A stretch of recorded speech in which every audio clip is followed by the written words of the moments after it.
Hi there, Jackie Flax, your royal watcher from California, stateside, and I've been watching the economy and things that are going on in the royal family, and basically in this time of economic meltdown globally, I mean, are the royals value for money? And you know, we've talked a lot about this before. I mean, Prince Charles's wealth went up to £680 million this year, and he paid less taxes.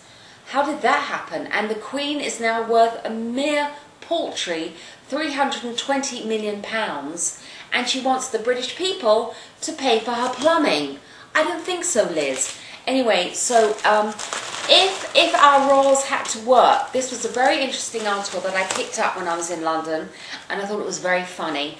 They submitted to 5 headhunters anonymously the profiles of Prince Charles and Camilla and several of the other royals, which I'm not going to go into because I'm only really interested in Charles and Camilla, the gruesome twosome, Bonnie and Clyde. Well, Charles is going to be 60 this year, 60 in November.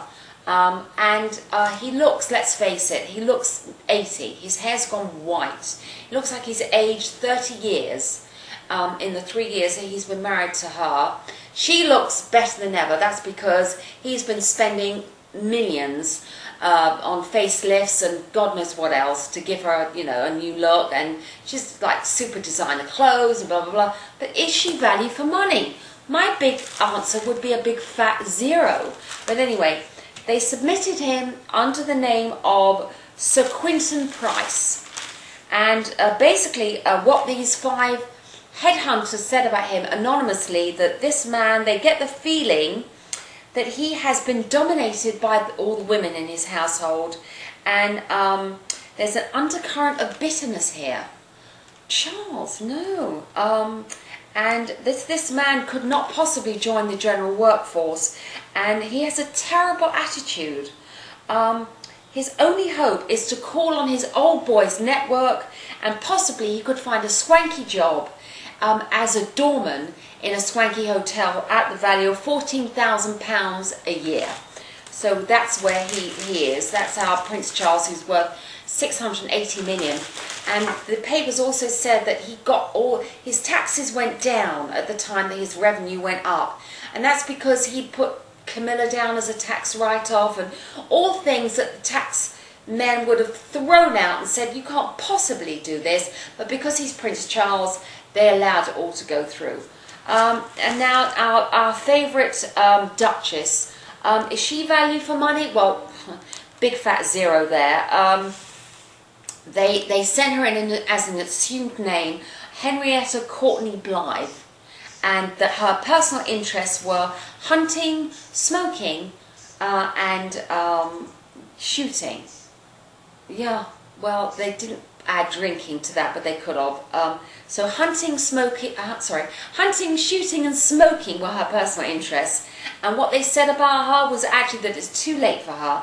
She's a bit mumsy and she can't be retrained for the workforce, and that if she needed cash, they suggested that she muck out stables, because she obviously knew about horses, to the value of £7 an hour. Love to see her do that, even if she's not scrubbing floors in hospices, as we sort of like portrayed in some of our comic gags. Love to see her do that as well. And the lady sadly has no qualifications. She's completely incapable of running a household. It's going to be very hard for her. They suggest that she seeks work in a charity shop because they take anybody.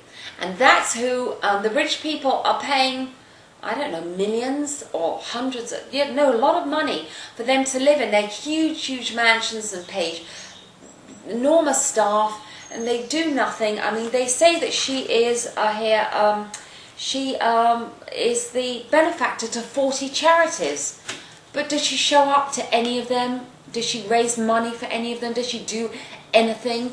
No, we know that she is the laziest woman on the planet, so there you go. Anyway, I'm done with her, and this is me royal watching.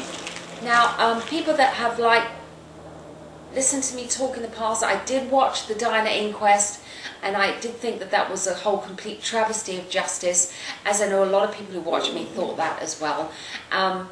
And what I just want to go on about was the Diana ancestry. You know, repeating history, looking back at history, seeing who was value for money. I would think that Diana was huge value for money because she brought in so much interest to the royal family and to the, you know, to the British, to the country as a whole. And so do the boys. The boys get out there, they go to Afghanistan, and Harry, and he's doing amazing work. So they're value for money, the two boys. Diana's value for money. Why did I look at them in terms of historical value? Because she's related to Churchill, because her great ancestor was Georgiana Spencer, who was fighting for the rights for American independence in England. And I did write to a couple of my loyal bloggers over the years, and I said that I was selling some of my lovely Diana pictures. Don't worry, I mean, I have hundreds of them, so don't get in a panic that I'm getting rid of her. I'm not. I just have so many. So if you'd like to buy any one of these lovely, lovely portraits, you'd like to, they're framed beautifully, and I have a Diana library. So if you want to email me, please do, and I'll send you the library. I would like offers of $50 and up, which I think is really kind of reasonable in this, you know, just because of the way they're framed and just because they are beautiful. So if you're interested, please get back to me. The final thing that I would say, this is a very personal note, that if you were going to pick the worst day of the century to have a birthday, let alone a 50th birthday, I think you might pick the 4th of November 2008, which is the day of the general election. And who is turning 50 on that day? It's horrible. Can you imagine if I had to pick it? And of course I didn't pick it, but it picked me. And so anyway, commiserations to me, A, at turning 50, and B, at turning 50 on the day of the general election in America. Anyway, see you soon. And you know, I'm watching for all the royal news. And email me if you want to buy any of these, and there are 100 more. Okay, take care. Bye.